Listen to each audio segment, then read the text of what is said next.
Northeast Governors Forum (NEGF) had decried the deplorable conditions of infrastructures in the region while blaming the federal government for neglecting the zone over years. The governors who raised the concern at the 10th meeting of the NEGF held on Saturday forum in attendance. Welcome to today's episode of Media Squad. I'm Stephen Abba, and with me once again in our studio to discuss this important topic is Patrick Aka. Gentlemen, welcome to today's episode of Media Squad. Thank you very much, Stephen. We've just heard, it's just the tip of the accusations from the Northern Governors Forum against the federal government that there is so much neglect from the federal government as far as infrastructure is concerned over there. So when you heard about this, how did you take it, or how did it hit you?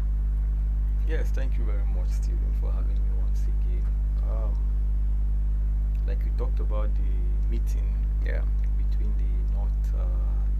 the meeting held by the northeastern governors from the northeastern region. Yeah. You know, when I had that initial statement or that communique, which was read out by the governor of Adamawa State, His Excellency Alhaji Ahmadu Fintiri, governor of Adamawa State. Okay, Adamawa State. Sorry.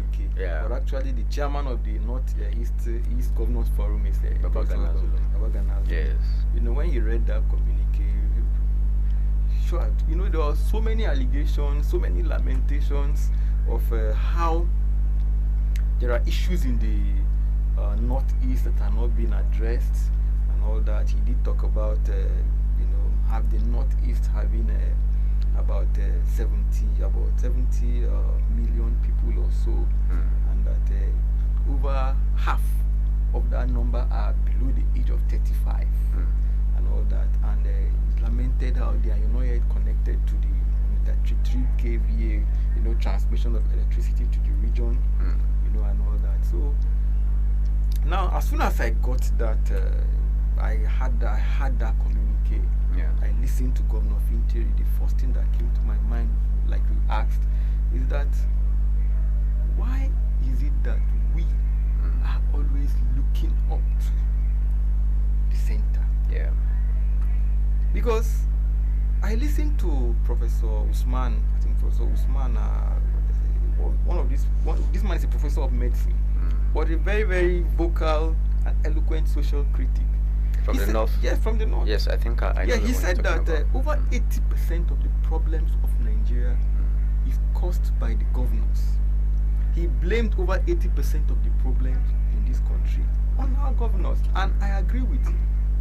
Because the resources available to these states, what are they doing with these resources, particularly governors in the north? What are they doing with these resources? Yes, the federal government controls the bulk of the resources. Yes, the power is centralized in Nigeria. We agree, no doubt, but that's another issue on its own. Yeah. But what we are saying is that on their own part, how well the resources are they addressing? To you. Thank you very much. How well are they addressing peculiar issues to their region?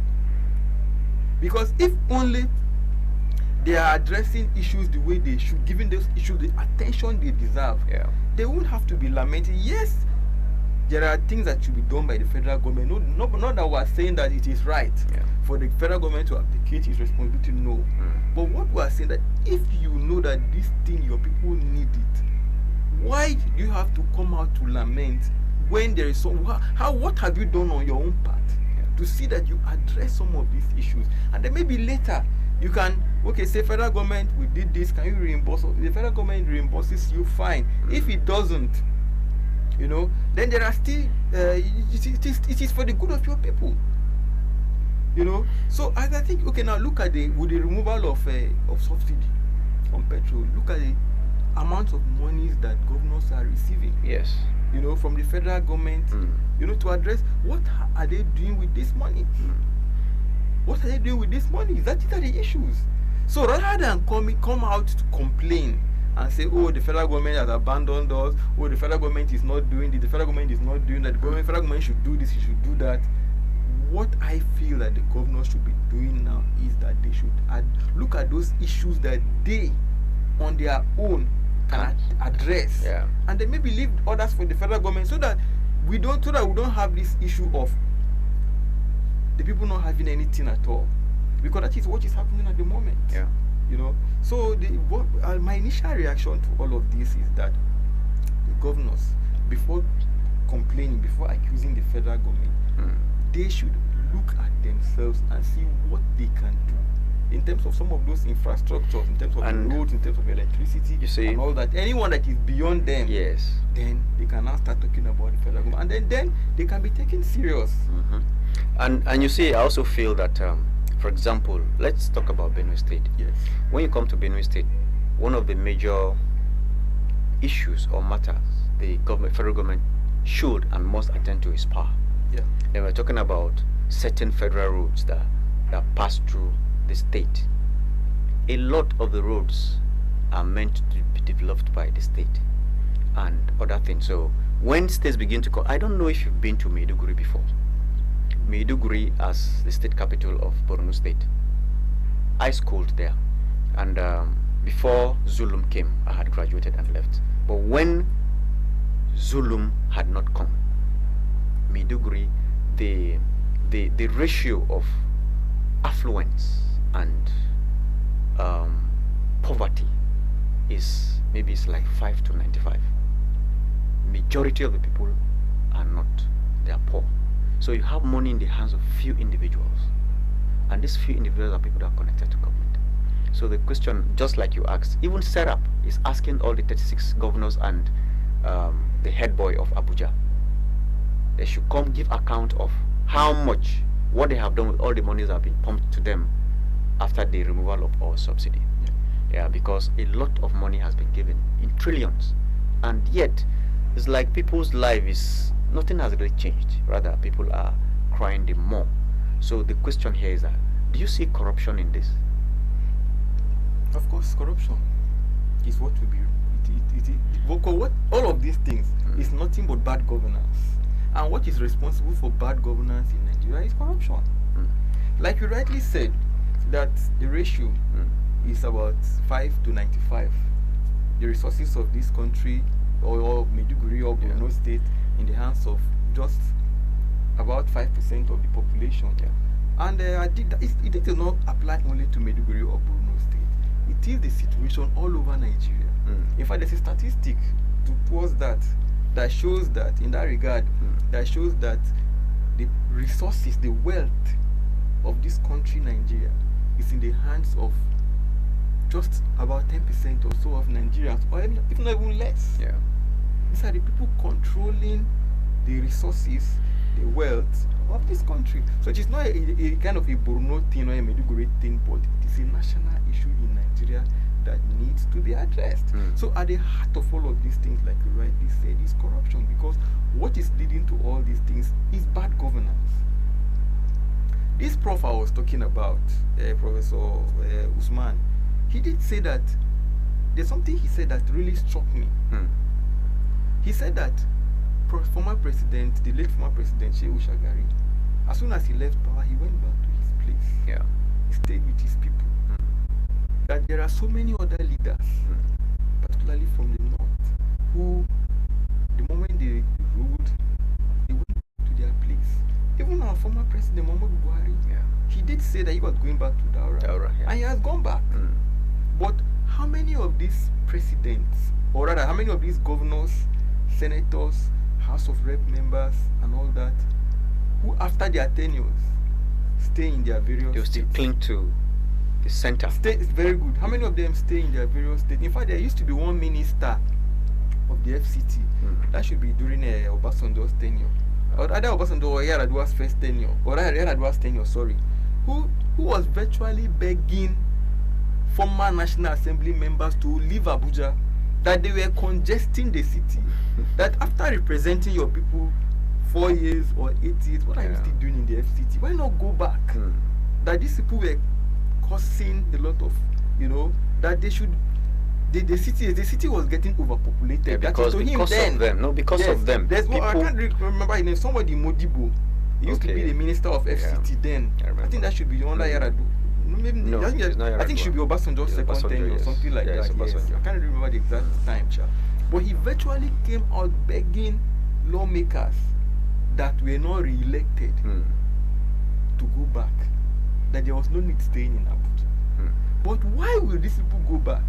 Because there is nothing to go back to back home in terms of infrastructures, that quality of life. Yeah. Those infrastructures they are enjoying in Abuja in terms of maybe water, in terms of roads, in terms of electricity, those things they don't have it in their various places. Yeah. You see, that is what makes it very difficult. They find it very, very, they find it uncomfortable. They feel that comfort they get in Abuja, they may not be able to get it. That is why they want to remain, in the Federal Capital Territory and all that. You see, so the thing is that this should be like a wake-up call. Yeah. Because he was hammering on it that bad governance is what is making some of these people not to go back, because they didn't do well while in office. Yeah. They're not doing well. If only they do well, then that means their places will be comfortable for them to stay. Okay, now look at former governors. How many former governors are staying in their various states today in Nigeria? Very few. If you don't find them in Lagos, they are in Abuja. I mean, they are in Abuja or in Lagos or in so many other places. But look at where the likes of Shagari and the rest of them went back to retire. Look at someone like the former president Muhammadu Buhari. Yeah. So our people should know, government officials should know, either in the executive or in the legislature, that you will not remain there forever. Yeah. A time will come, and it doesn't look good at all that people are leaving office and they cannot go back to stay with their people. They have to stay either in FCT or maybe in some other cities around across the federation. It's an indictment. Of course. It says that while you're in office, you didn't do more. That is why even you yourself, you cannot go back to your roots.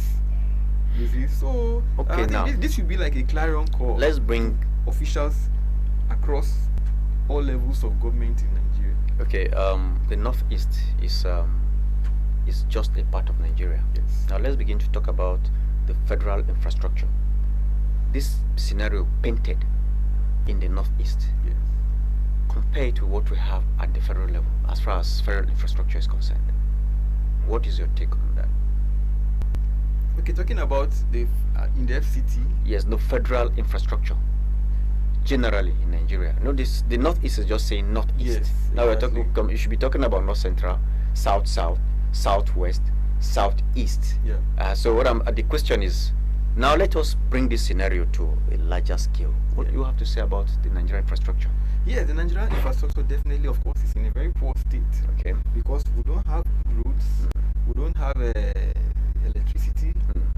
The power supply is in a very storage state. Look at the even what they call it, even fuel, diesel, petrol, not available. So in terms of infrastructures, we have very, very poor infrastructures. I listened to former Minister of Aviation, who was also former commandant of the Federal Road Safety Commission or Federal Road Safety Corps. That's Mr. Osita Chidoka. He said that we have, if you put together all the roads, federal roads in Nigeria, that they are over about 36,000 kilometers. If you put all together, we have about 36,000 kilometer roads across the federation. Federal roads. That's federal. That's out of this road for 36,000, those are about 5,000 that are dualized. About 31,000 of our federal roads are not dualized. It's grossly inadequate. Yeah. So what does that say? That speaks volumes of the level of infrastructural decay in terms of roads. And there's something I always tell people. Look at China today. One of the secrets of China is roads. It's roads, yeah. Roads. One of the secrets of China. And of course, looking at electricity, looking at energy, I always say that energy to production is what oxygen is to a human being. Yeah. You cannot survive as a human being without oxygen. That is how manufacturing, that is how production too is. Yeah. That is what energy, in terms of electricity, in terms of oil and gas is. Yeah. What oil and gas and electricity is to production, that is what oxygen is to a human being, you know. And you don't grow an economy through tax, because if you watch the president, President Tinubu, was seeing something he did in Lagos that a lot of Nigerians are not maybe paying attention to. He did a lot in terms of tax collection in Lagos, and that is what we're seeing in Nigeria. Yes, that will generate money, that will generate funds for the federal government. But how well are those funds going to be used? It's an issue it was an issue in Lagos. He was generating money, no doubt, but how well were these monies being used? That is almost the same problem we're having at the federal level today in Nigeria. Don't forget that, of course, he has it to his credit that the government of former President Olusegun Obasanjo, withheld the allocation to Lagos for close to about 13 months or so, and he ran the state successfully within that period without without federal allocation. He took care of the financial needs of Lagos. We give that to him. You understand? We give him the credit for that. We can't take it away from him. But it goes beyond getting this money. Tax collection. Don't forget that many decades ago, former military head of state Yakubu Gowon said that Nigeria's problem was not money, but how to spend the money. And that is almost what we are seeing today. History is, like they always say, that history repeats itself. It has a way of repeating itself. But sometimes when it repeats itself, the characters may not be the same. And that is what we are seeing today. Now the president, yes, is coming with all manner of taxes. He came up with a removal of fuel subsidy, removal of electricity tariff. Of course, that has come with a lot of issues. So there are the reversals here and there. The issue of cyber security levy also came up with its own issues. That has been suspended, of course. And of course, the access fees also that are supposed to be paid in airports. So somebody even once said the other day that it seems anytime this government is eating, is sleeping, is drinking, is in wherever the government is, they are thinking tax, levy, tax. But let me quickly butt in. And all of these things are going to generate money. But how well are you going to use this? Good, because there are in other climes. And you don't sorry, Stephen, you don't develop by economies with tax. Okay, you develop economies with production, and that is what the government of Nigeria should start thinking. Okay, now, just for clarification, yes, in other climes, for example, in the US, people go to jail for tax evasion. Yes, to tell you how serious they take tax matters. So, and it is almost very impossible for you to evade tax and not be caught for a long time. So they have developed the infrastructure, they've developed all the strategies to rake in money from taxpayers. And the economy is working. Everything is working. What is the difference? Is it because of production? Yes, of course, production. They are involved in a lot of productive activities. Okay. And then, like I always say, this issue of production, making sure that cost of production is low. The president has removed subsidy, on fuel, and then of course look at electricity. And these two things are things that you cannot be productive if these things are not cheap. America is complaining of unfair competition from China. The EU, European Union, too, is complaining of the same thing. But I always tell them, China did not stop you from beating down production, cost of production in your country. So what is your problem? If you feel that China has access to cheap labor, China have access to cheap power, they are buying cheap oil from Russia, cheap Russian oil and gas, then so be it. Then you too look for cheap resources as well, so that your product too will be cheap. Why complain of unhealthy competition? So these are the things. In those countries, cost of you don't just, like for instance, the president was, I think, in the Middle East about 2 or 3 weeks ago, and where he talked about removal of subsidy, and I looked at and I listened to him and I laughed as a person. I laughed because he has succeeded in telling the world that cost of production in Nigeria is high. And you are telling people to come and invest in an economy where you don't subsidize anything. Personally, I'm a supporter of subsidy. Yeah. Because there is hardly any part of the world you go where there's high cost of production or rather where there's high cost of energy that you don't have high cost of production. And when you have high cost of production, definitely you have high inflation. Yeah. So the only way you can keep inflation low is to ensure that cost of energy is also what? Low. Cost of production is also low. You know, so in those economies you are talking about, US and the rest of them, the government tries as much. In fact, in the UK also, the government has a cap, a ceiling. Yeah. There's a ceiling. There's an amount of money that cost of oil and gas must not go beyond. Yeah. If it is to go beyond, the government comes in by way of subsidy, and then we are here removing subsidy, and we are so proud of it. Yes, there are issues within our own, but those are issues that the government itself can address. Issues of corruption and the rest, issues of smuggling and all that. It is the job of the government to police our borders. If people are collecting money and they are not delivering products, it is still the job of the government to hold those people to account. Yeah. So anytime I listen to all these excuses that subsidy was a scam, it was this, was that, I look at it as an admittance of failure on the part of government. Because all those issues they are raising are issues that it is within their purview to address. So when they don't address those issues, they now push the whole pain to the common man. And such a situation is very, very unfortunate. And so how do you expect us to the Nigerian economy to be like that of the United States, UK and the rest of them? Definitely it's going to be very, very difficult, if not impossible. We are due for a break. We'll still come back on this. Please do not go away. Stay with us.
Welcome back.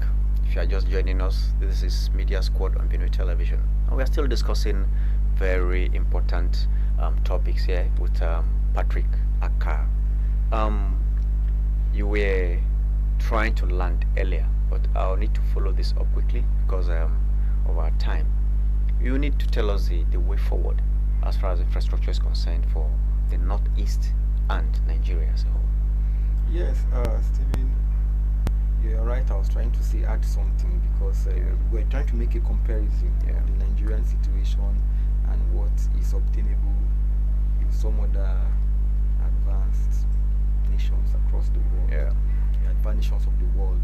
You see, the one of the major problems we have in this country, anytime this issue of a way forward out of the problem of Nigeria comes, what comes to my mind, the first thing, is the Constitution of Nigeria. The 1999 Constitution as amended, which we operate. Anytime I'm talking about the Constitution of Nigeria, I remember former Senate Majority Leader, Senator Olushola Adeyeye, yes, who raised the 1999 Constitution on the floor of the Senate at plenary and said, this Constitution cannot give Nigeria progress. This Constitution cannot give Nigeria peace. It cannot give Nigeria security. it cannot bring development, it cannot bring anything that this current 1999 constitution which we operate. Why? And he made some he gave some reasons. Yeah. He said one of the reasons is that it gives power and then undermines the power itself. Yeah. Now look at, we're talking about a challenge of infrastructure. You and I know very well that you cannot develop Nigeria from Abuja. You cannot develop Otukpo from Abuja. It is easier for you to develop Otukpo from Makurdi than Abuja. Then it is far easier to develop Otukpo right from Otukpo there. Yeah. What am I trying to say? That the closer government is To the people. to a particular location Yeah. or to a people, the better. Yeah. Because then it understands the issues better. Because like Senator Olushola there will always say that every problem is local. Yeah. And every local problem can be better solved with a local solution. So if I'm to suggest, first of all, is that we should have an amendment Yeah. to our constitution that takes government closer to the people. We have been talking about this. What am I simply trying to say? We have been talking about it in using various terms. Yeah. We talk about, some people say devolution of power, some people call it restructuring, Yeah. and all that. But the problem we have been having is that we have not really come out as a people to say this is what we say, or this is what we mean when we talk about power devolution. This is what we mean when we talk about decentralization, or this is what we mean when we talk about restructuring. The average Hausa man looks at restructuring from a different perspective. The average Northerner, sorry. Yeah. The average Southeasterner, to him, restructuring may mean maybe balkanization of the country. Yeah. The average South man, to him, restructuring means resource control. Yeah. You understand? The average Southwesterner or Lagosian, to him, restructuring is fiscal federalism. That's the bulk of the, because there's this report that came that about 60% of Nigeria's GDP, less oil, comes from Lagos. Yeah. In fact, this came from a former senator who was a commissioner when Fashola was governor, Senator Tokunbo Afikuyom, when he was commissioner for, I think, culture and tourism also in Lagos. Senator Tokunbo Afikuyom did say that 60% of Nigeria's GDP, less oil, comes from Lagos. So the average Lagosian, to him, restructuring is what? All these resources, this Nigeria's GDP should remain in Lagos. You understand? Yes. So there's this they were here to agree. But I think there is some kind of a cheering news that we're seeing now. Yeah. That the North that used to be against state police is, even to an extent, they are even the number one now at the vanguard. They are the ones championing it. Even if we are not, let me not say they are the number one. They are the ones in front, but they are at least it is quite it is quite gladdening to see that Northerners too are now championing this issue of state police, bringing security closer to the people. Let people manage their own security issues their own way. Now look at this issue of restructuring we're talking about. Yeah. In a restructured society or in a restructured nation, governors will not be saying a thing like that, accusing the central government of underdevelopment of their region. No, they are the ones that will be handling. Nigeria is about, to me, I'll say Nigeria is about the only country on the face of the earth that practice this kind of federal structure. In fact, somebody described it as feeding bottle federalism, because the various states and local governments are like infants, are like babies. You know, when as soon as in fact, the governors are crying like an infant. The mother has not breastfed the baby or has not put a pap in the feeding bottle and the baby is crying. That is what the northeastern governors are doing. You know, and if I'm not mistaken, Nigeria is about the only country on the face of the earth where you see these kind of things. So power needs to be decentralized as a way going forward. Issues of power, issues of electricity, issue of roads, issue of education, and things like that should be handled by the states, by the various states. Then the federal government can handle issues of defense, issues of national security, defense, issues of the national currency, the naira, foreign affairs, security and minting and all that. These are issues that should be left for the federal government, and that will reduce in fact, that will even go a long way in reducing the stakes during contests. Why is it that almost everybody wants to be president of Nigeria? Why is that almost everybody wants to be governor in Nigeria? Almost people, because people see these things as things that are for personal aggrandizement and not for service delivery. Power and control. Power and control. Just to go in there and then forget about nothing. Performance politics is completely, sidelined. That is why almost everybody, even people you look at, you know that these people have nothing to offer. But they come in because they know that at the end of the day, they will not be judged based on, performance indices at all. Will not be used. Maybe some other things will be used. Issues of maybe ethnicity or religion or, or where you come from. Primordial sentiment. Sometimes you hear people say, oh, this man, I was discussing with somebody just a few days ago, former MBA chairman Olumide Akpata, who happens to be the Labour Party governorship candidate in the forthcoming Edo State governorship election. I said, this man will be a very good candidate. He said, no, that the man will not win. I said, are you sure? I said, what about the obedient movement? Won't he benefit from that? Won't that see him through? The young man said, first of all, zoning is against him. I said, so just imagine. I think I remember some time ago, even when this issue of the Edo State Governor Obaseki and his former deputy Philip Shaibu, when this issue was on the front burner, these were the issues people were saying. The number one, even our colleagues, anytime they are discussing this issue of Obaseki, Philip Shaibu, what are they talking about? They are talking about which zone should produce Obaseki's successor. And I may have some points of disagreement with former governor of Kaduna State, Nasir El-Rufai.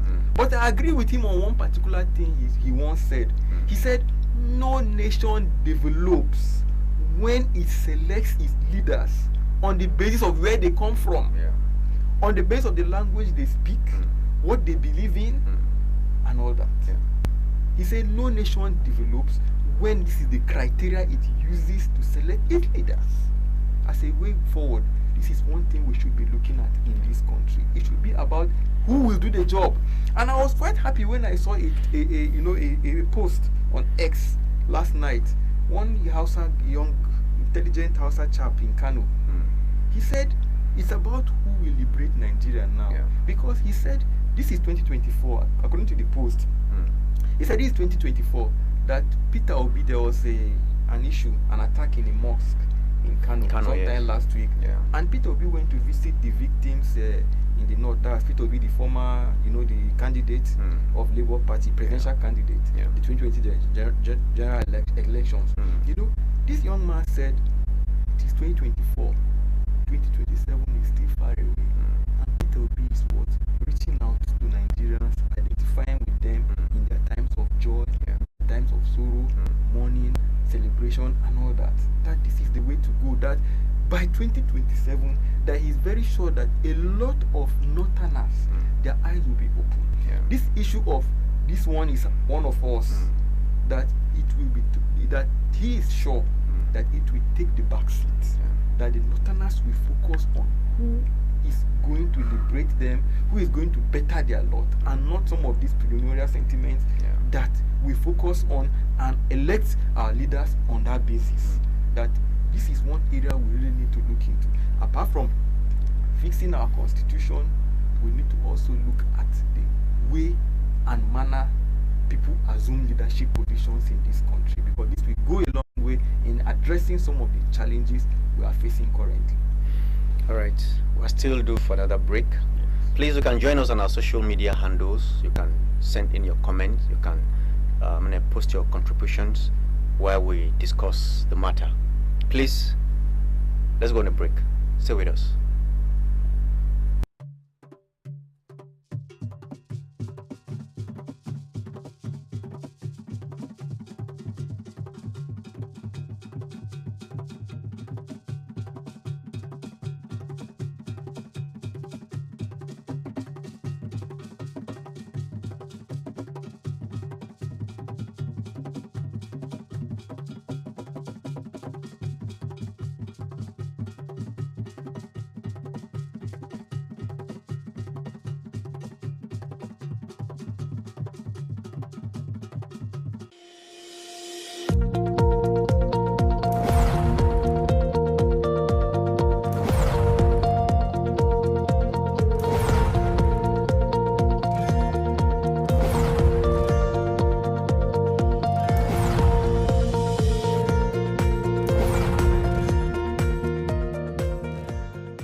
Welcome back. Moving forward, the Nigerian Labour Congress NLC has threatened to mobilize workers to remain at home with their families or offer free service than accept the paltry 48,000 naira minimum wage being offered by the federal government when they met on Tuesday. On Wednesday, the NLC and the Trade Union Congress had walked away from the negotiation later after the FG offered to pay 48,000 naira, a figure far below the 615,000 naira the union demanded as a new national minimum wage. After the session, the labor leaders told newsmen at an emergency press conference that it was an insult to the sensibilities of Nigerian workers. I quote and unquote. Now the new minimum wage, Patrick. Yes. We once again were at the crossroad. What is your initial reaction to this statement? Yeah. Attributed to the NLC. Yes. As soon as I heard that, I knew that it was very clear that the NLC was not saying that Nigerians will work for free, but it was a statement. Because currently they are not working for free. Yeah. So if they are not working for free and this amount they are being paid is not enough, so it then means that they are not really saying that Nigerians will work for free, but they're letting the government know the extent of the rejection of what the government is proposing. 48,000 naira, when some states are even paying far above that. Yeah. Lagos is paying about 70. Yeah. I think about 2 weeks ago, the Edo State Governor, His Excellency Godwin Obaseki, approved 70,000. Yeah. You understand? So I think the National Economic Consultative, I think the private sector employers, they too are part of the tripartite committee that usually sits to fix this minimum wage and all that. So they proposed 54, which has also been rejected by by the organized labor. Yeah. You see, so what this whole thing means is that the NLC is telling the federal government that you need to do more, and they are holding on to the 615 naira, which they are proposing. Well, we don't expect federal. Some of us, we don't expect the federal government to pay that much, but we're expecting something more reasonable than that 48,000 naira, which the federal government is proposing, because the president again should be mindful of his promise. He promised Nigerians a living wage. He promised Nigerians not minimum wage. A living, whatever the minimum wage will be, it is not the business of Nigerians, but a living wage. And I want to believe that the president cannot be telling us that 48,000 naira is that so-called minimum wage. Did the president define what living wage was or is? Well, he may not have defined. It is not the business of Nigerians to know whether he defined living wage or not. But 48,000 naira is certainly not a living wage with the current economic situation in Nigeria. Okay, now even before the removal of fuel subsidy, even before some of his policies, floating of the naira, removal of subsidy, removal of subsidy here and there, and all that. What was 48,000 naira? What would 48,000 do to a family man? Not just a family man, even if he's a single, a young man or woman. I mean, how much? What would 48,000? What would 48,000 take you? You could barely feed. Talk more of families. If people with families, with dependents, with extended family members looking up to them, for one, assistance or the other. What 48,000 do? Even before all of these things. Now, so the president should know that whatever that his so-called living wage is, 48,000 falls far short of it. Now, why is it that since the time of the administration of Goodluck, even Buhari, Labour and federal government have been at loggerhead? They have never resolved the issue of minimum wage. And how come Nigerians are still working? Why can't you just down tool? Yeah, well, you see, the thing is that I will still go back to what what's his name, that professor, Usman said. He said that when you look at Nigeria, you discover that the average Nigerian has given up on government. The average Nigerian is not expecting anything from government. Nigerians are just living their lives normally. If it comes, fine. If it doesn't, fine. And of course, there's something he said that about 70% or rather about 70 million Nigerians are hypertensive.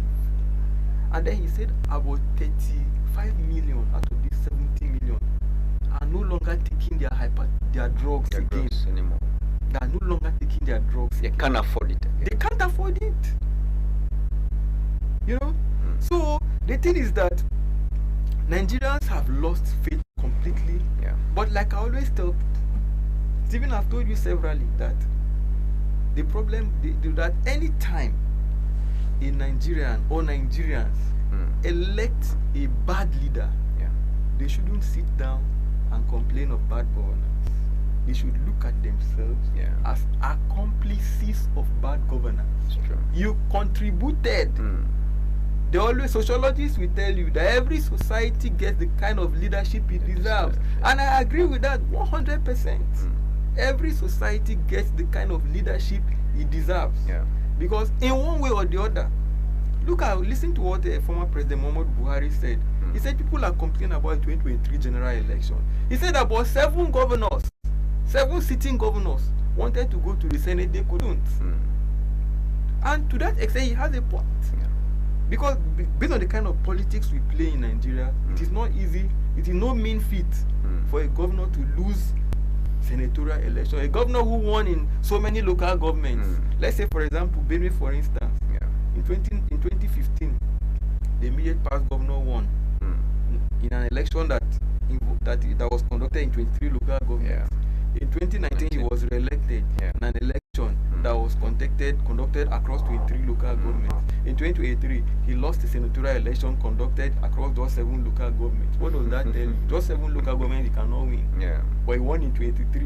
And then somebody. So to that extent, I will agree with the former president that the elections were credible. So these are the areas where I feel that Nigerians should begin to look at and say, okay, if we can do this, then we can do it everywhere. We can do it across. We don't just have to go and sit back and say, oh, it is there. No. We have to be part of the process and ensure that it is only those people, like Professor Patutomi will always say, that Nigerians elect only people that feel your pain. A lot of Nigerians are not doing that. Are not electing people that feel their pain. Yes, you and should. Then only to sit back and complain. You should elect leaders that are empathetic. Exactly. That when you fail to do that, you have yourself to blame. So now, if let's say you have played your own part and then things are not going your way, it's a different thing. But obviously, if you look at the voting pattern of Nigeria, in 2023, a lot of people voted along ethnic lines, no doubt. A lot of people voted along religious lines, no doubt. A lot of persons voted along regional lines, no doubt about that. And that is where we have landed ourselves in. And so there's no point complaining. We should rather look at ourselves, go back into our various, shells, have a rethink, and think of how we can do better going forward. How will you access the handling of this minimum wage matter by the federal government? Yes. My assessment of it is that I can see a lot of insincerity on the part of government, because there's like you rightly asked. When I was listening to this NLC thing sometime last week, when organized labor worked out on the tripartite committee, I asked myself that why is it that we have a class of Nigerians that their salaries are fixed? We have a certain class of Nigerians that their salaries are negotiated. Why should it be so? Who negotiates the salaries of the president or his allowances? Who negotiates the salaries of the governors and the senators and the House of Rep members and the local government? Who negotiates it? It is fixed. But when it comes to the salaries and wages and or whatever remuneration of everyday Nigerians, you keep seeing all this back and forth. What does that tell you? That the government is not for the people. That is what it clearly says. When it comes to the issue of the people, it is negotiation. But when it comes to the issues of the elite, It is fixed, and regardless of the public outcry or the outrage, almost nothing is done about it. You see, so the thing is that there's a lot of insincerity in this issue of fixing of minimum wage, because okay, look at because it's very clear in the Nigerian constitution that minimum wage should be reviewed every 5 years. Yeah. The last minimum wage that was signed into law by the president, how many states have even implemented that one? Let alone the current one. You know, and there's this, look at this back and forth. Even the federal government is set up a committee sometime in August last year. Before you knew it, set up another one again. I think either in January or February or so this year. What happened to the other one? That you are setting up another one? Insincerity on the part of the government. I could recall that the former Minister of Labour, the immediate Minister of Labour, this man from Anambra, the former Governor of Anambra State, Chris Ngige, where he said that a Nigerian family man of a family man of that has 2 kids can survive on 22 or 23,000 naira in a day. Just imagine what a government official, is that not a display of the highest level of insensitivity? A day or a month? Sorry, I said a day, a month. Yeah. This is what it goes. So now you can imagine when these people do the kind of things they do. Yeah. You can imagine the kind of mindset. That's the kind of mindset some of these people have. What are these kind of people doing in government? That is what Nigerians should be asking themselves. How come are we ending up with this kind of people? Okay, now, so what do you think is the way forward now that everything is beginning to look like an impasse?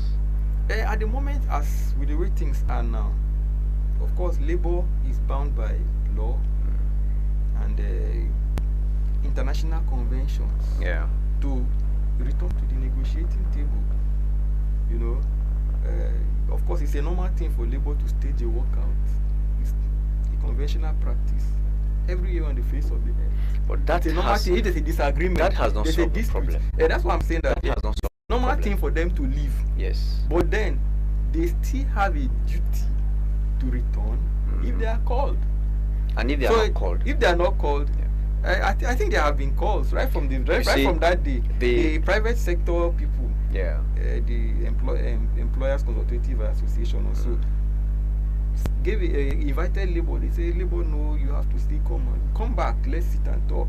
Even the secretary of the committee, he didn't even say that labor worked out. He said the meeting was postponed. That was what he said. But labor will stage the workout. But he said, no, the meeting was postponed. We're looking for a diplomatic way of, trying to give the whole thing a human face, making it not to look as serious as it was, you know. So eventually, labor will go back and see how they can negotiate and see how, of course, in my opinion, anyway, I don't think there's any government that can afford to pay 615. That is the reality. In your own opinion, that is from my own point of view. How much do you think the minimum wage should be? The minimum wage for Nigerian civil servants. Well, for me, I think that labor, because you know we have to be realistic. Yeah. You know, in our various judgments, it's a different thing for you to say we are going to do this, and it's a different thing from you having the capacity to do it. Yeah. ASU have an agreement, I think the 2010 or so, 2008 with the federal government that have not been implemented to today. Why is this so? Because government has a way of, let us just agree, you know, and then let them go back. Knowing fully well that it doesn't have the resources to implement the agreement. So let us not deceive ourselves. Let us not make government agree on what it cannot implement. Because it's very easy.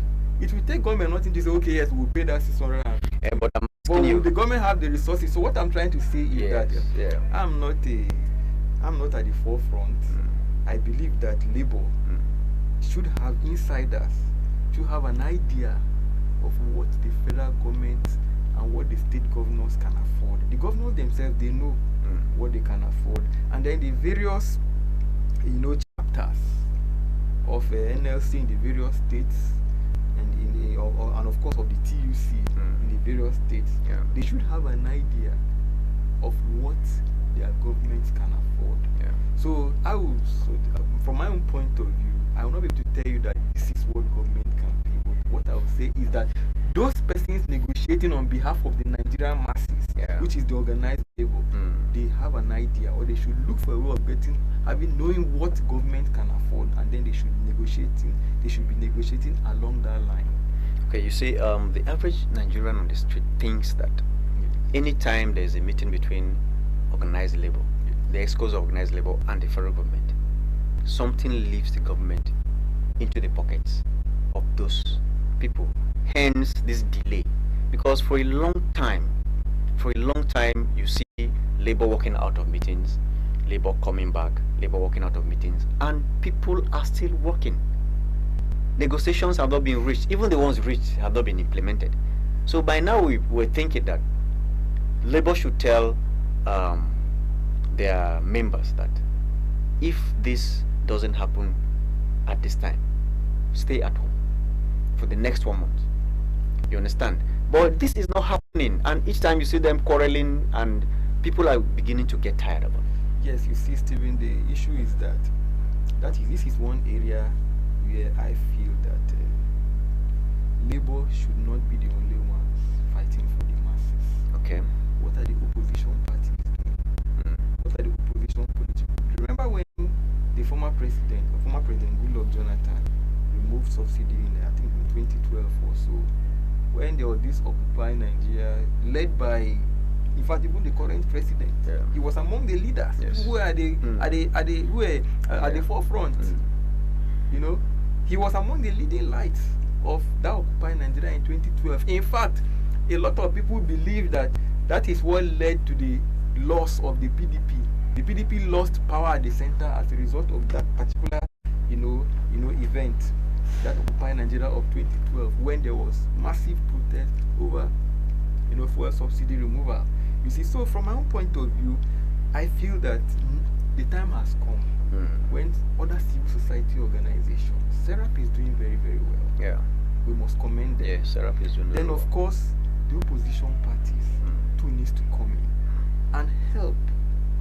Forget about what the government is saying, whether maybe the labor is now being politicized and all that. That should be ignored. Because the government, they said they know the truth. Everybody knows the truth. Nigerians are going through very, very hard times, including even members of the ruling party. They too are not finding it funny. So the time has come for others to also join labor in fighting for Nigerians. And of course, this kind of allegations will always come up. Allegations of money exchanging hands and things like that. But that does not mean that we shouldn't commend labor. That is the kind of society we have found ourselves in. If a thing like that is really happening, but why should that even be happening? Why should the government be bribing? Why should allegations like this even be coming up? There's no need for all of this. If really we have a sincere government that has the interests of the people at heart, it is in fact, the organized labor is the representative of the people. They are telling the government that this is what we need. We elected you. We put you in that place, and you are here because of us. So if you are really here because of us, you should listen to us and address our worries and address our concerns and meet our needs. We're a situation where you just select some people and then you say, okay, well, let's see how we can maybe agree with these people, and then see how we can silence them. And then maybe by the time we're able to silence this group, they must have succeeded in in reducing some of these agitations and things, and dousing tensions and things like that. I think it's only an insincere government that will do a thing like that.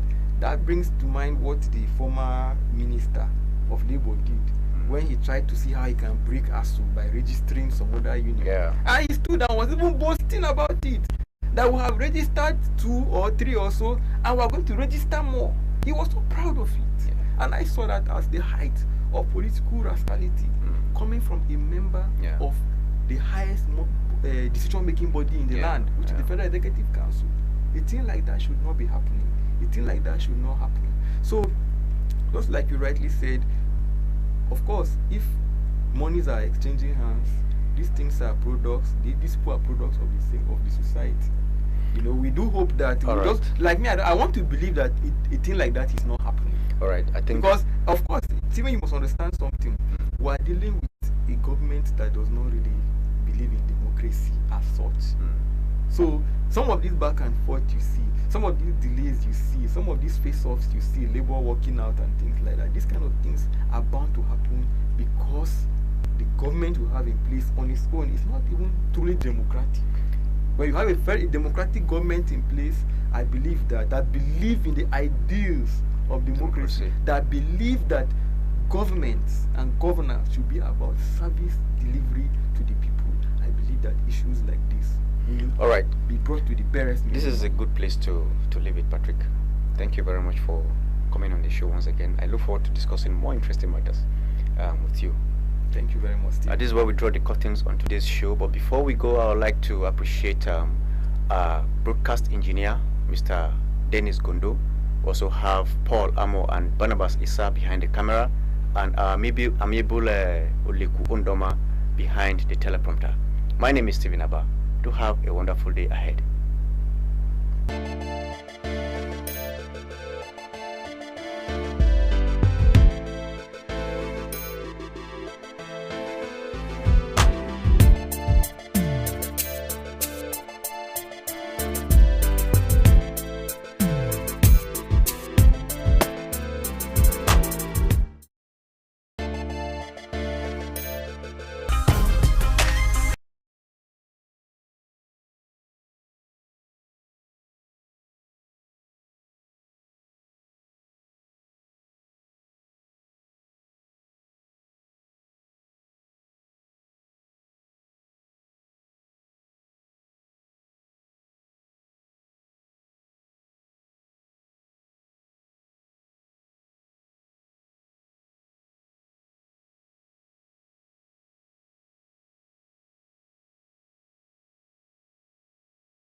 Welcome to the exciting world of Benway Television, where we give you an exclusive ride into the world of news, current affairs, and entertainment. Ready for a first stop? Ride with me.